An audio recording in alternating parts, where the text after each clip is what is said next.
My mother expected me to give up my dream venue so my sister could have her perfect baby shower. When I refused, they went behind my back, but my father finally took a stand. My parents always taught me that family comes first, but at 32, I discovered there are limits to that principle. As a software engineer in Portland, I never imagined my own wedding would become the battleground for a family war. Yet here we are. Looking back, the signs of my mother and sister's entitled behavior were always there, but I was too blinded by familial loyalty to notice. My fiancée, Ella, and I had spent 11 months planning our perfect day. We'd secured a breathtaking vineyard on the outskirts of town, with sweeping views of Mount Hood in the distance. The venue perfectly captured our vision. Intimate, rustic elegance, with space for our closest friends and family. Everything was set for a September ceremony when my sister Sophia made her announcement. Sophia was pregnant after 3 years of trying. Initially, I was genuinely happy for her and her husband. They'd been through multiple disappointments, and this pregnancy represented a new chapter for them. What I couldn't have anticipated was how quickly her joy would morph into entitlement that directly targeted my wedding plans. It began subtly. My mother would call with comments about how Sophia's news is such a blessing, and we need to make this pregnancy special for her after everything she's been through. I agreed completely, until the day my mother called with her outlandish proposal. "I've been thinking about Sophia's baby shower," she began casually. "The vineyard you've booked would be perfect for it.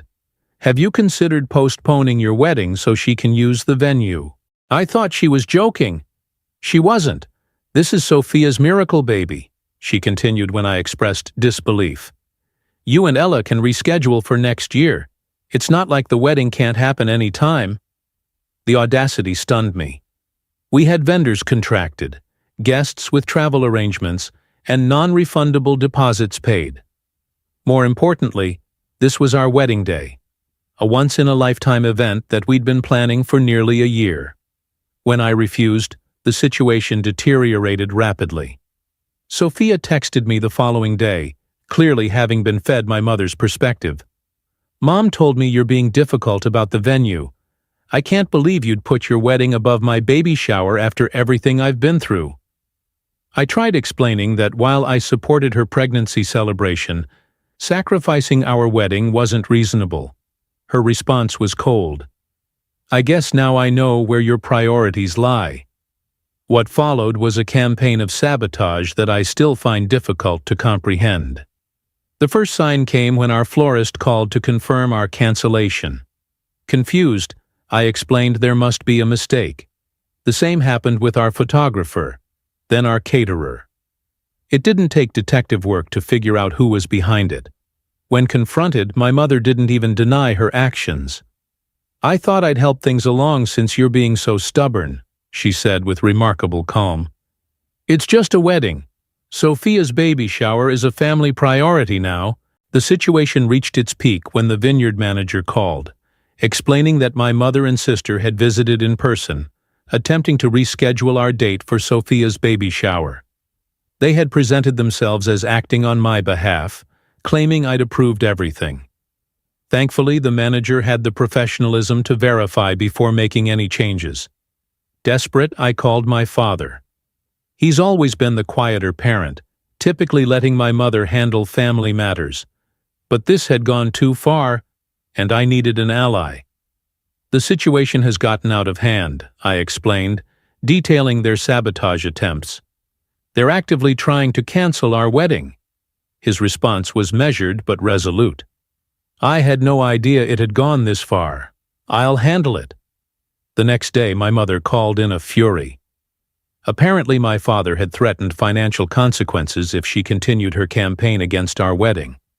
Rather than recognizing her behavior as problematic, she viewed this as a betrayal on my part. "You've turned your father against me for this wedding? Over your own sister's happiness?" I stood firm. "You and Sophia tried to cancel my wedding behind my back. Did you really expect me to say nothing?" Just when I thought the situation couldn't become more absurd, The vineyard manager contacted me again. Sophia had attempted to book her baby shower for the same day as our wedding, proposing a joint celebration without consulting us. She had presented it as a family-approved plan that would make everyone happy. When confronted, Sophia couldn't understand my anger. "We're family. Why can't we share the day? Everyone will be there anyway." The wedding day arrived with a notable absence. My mother and sister chose not to attend. Despite their attempts at sabotage, the ceremony proceeded beautifully. The vineyard looked stunning against the September sky, and Ella was radiant as we exchanged vows surrounded by people who genuinely supported our happiness. After returning from our honeymoon in Thailand, I reached out to my mother, hoping time had provided perspective. Her response was a single line: "You made your choice when you chose that wedding over your family." Through mutual relatives, I later learned they had thrown an extravagant baby shower at a downtown hotel ballroom, more elaborate than most weddings I'd attended. Family members were instructed not to mention my wedding or my absence from the shower. It was a clear message about where I stood in the family hierarchy. My father has remained supportive throughout this ordeal. He's apologized repeatedly for not intervening sooner, and has maintained his relationship with me despite the obvious tension with my mother. Through him, I occasionally hear updates about Sophia and her baby, but direct communication has ceased entirely. The experience forced me to redefine my understanding of family. Blood relation doesn't automatically confer the right to disrespect boundaries or sabotage significant life events. True family, whether related by blood or not, shows up, supports your happiness, and respects your decisions even when they differ from their preferences. Ella and I recently celebrated our first anniversary back at the vineyard that almost became the site of my sister's baby shower. As we watched the sun set over the mountains, I realized that despite the family fracture, I wouldn't have changed my decision. Some boundaries, once crossed, permanently alter relationships. My mother and sister showed me exactly where I ranked in their priorities, and I've adjusted my life accordingly.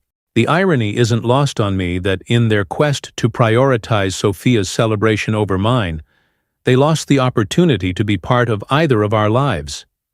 Ella is now pregnant with our first child, and while there's a sadness knowing my mother won't be involved as a grandmother, there's also relief knowing our child won't witness the toxic dynamics I grew up with. I sometimes wonder if reconciliation is possible, but then I remember the lengths they went to, attempting to cancel vendors, trying to steal our venue, and planning a competing event on our wedding day. These weren't impulsive actions, but calculated attempts to force their will upon us, regardless of the hurt it caused. The lesson I've learned is that healthy relationships require mutual respect. When someone demonstrates through their actions that your happiness is expendable, believing them is the kindest thing you can do for yourself. I've found peace in surrounding myself with people, including my father and in-laws, who celebrate our joy rather than attempting to diminish it for their benefit. For those dealing with entitled family members who cross boundaries, remember that you're not obligated to sacrifice your happiness to appease unreasonable demands. Sometimes maintaining distance is the healthiest choice you can make. Life continues to move forward.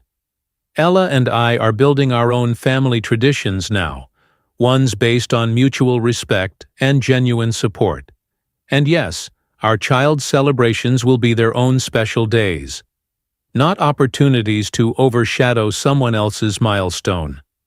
If you've enjoyed this glimpse into my family drama, hit that subscribe button